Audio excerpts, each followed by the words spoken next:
Had you ever felt like a fraud? Like you've tricked others into thinking you're more capable than you actually are? Are you uncomfortable with praise? Like you feel like you don't deserve it or just got lucky? For decades, these feelings have been labeled imposter syndrome. But what if I told you that this label might be doing more harm than good? Dr. Jen Brandt, ABMA's Director of Member Wellbeing, is here to help us explain and to name, normalize, and respond to these feelings in healthier ways.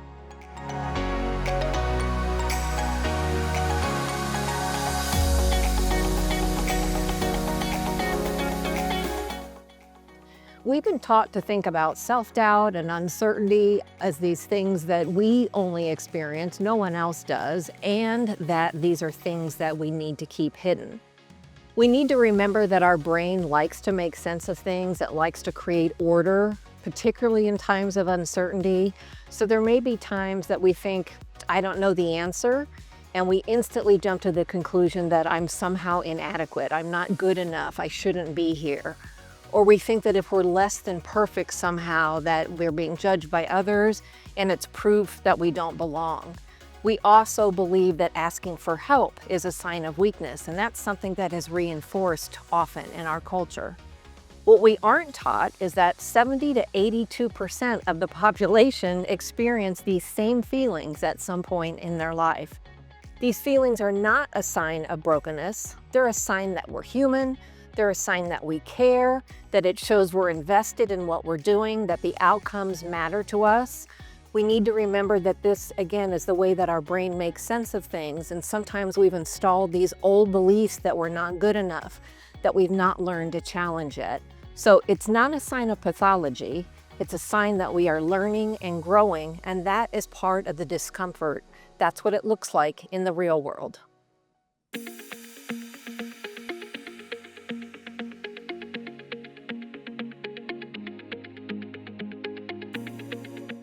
We probably have heard the term imposter syndrome, but we may not know the roots of it. So in 1978, researchers coined the term imposter phenomenon, not syndrome, and that's important to note. The researchers were studying women, primarily white, well-to-do, in an academic setting, and discovered that the women, despite getting good grades, performing well in any test that came their way, getting the great jobs that they wanted to have, despite all that external evidence, deep inside they believed that they were not good enough, and at any moment they would be found out. So that was termed imposter phenomenon to describe the fact that it wasn't an individual person's experience. Many people have experienced that. Somewhere along the way, without the author's original permission, the term was changed to imposter syndrome, essentially framing it like it was a diagnosis and an illness that needed to be fixed. Importantly, as part of that process, the fix was that the individual experiencing it just needed to up their confidence, just needed to be more assertive, that somehow they were the root of the issue.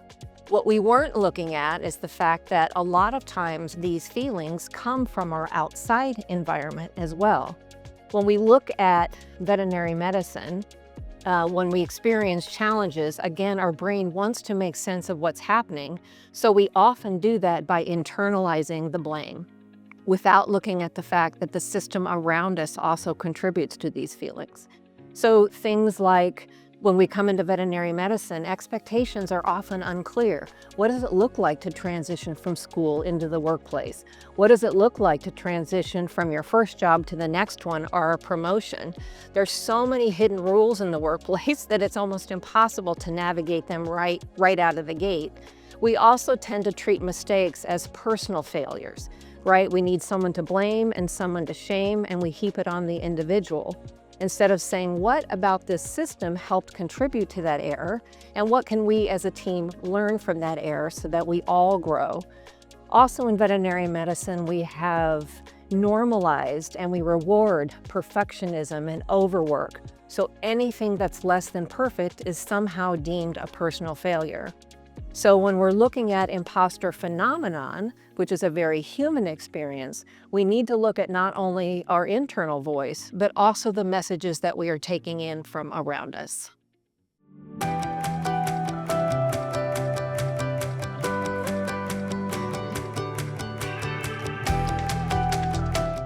When we begin to look at strategies for dealing with the very human experiences of self-doubt and uncertainty, a first step that we can take is looking at the system that we're in, and for the systems and teams and organizations to look at that system.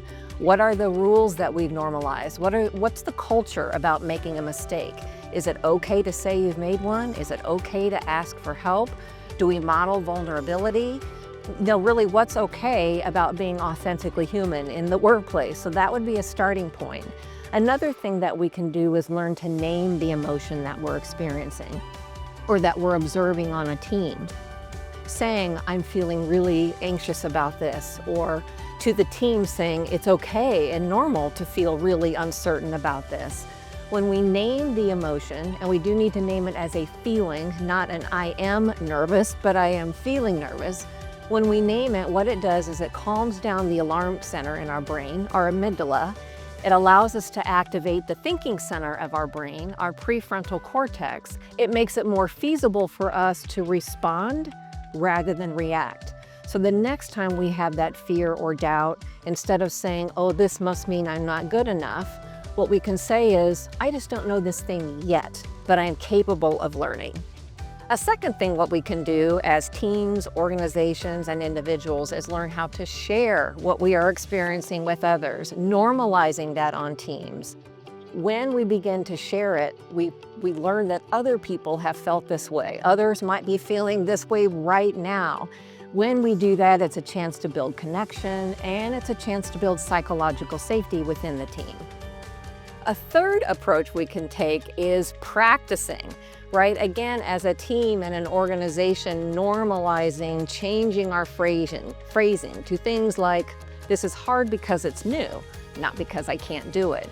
Or, I may be inexperienced, but that doesn't mean I'm not capable of learning how to do this. Or instead of I failed or I'm a failure, I'm learning, right? This is all part of the learning process, particularly in high-stakes environments.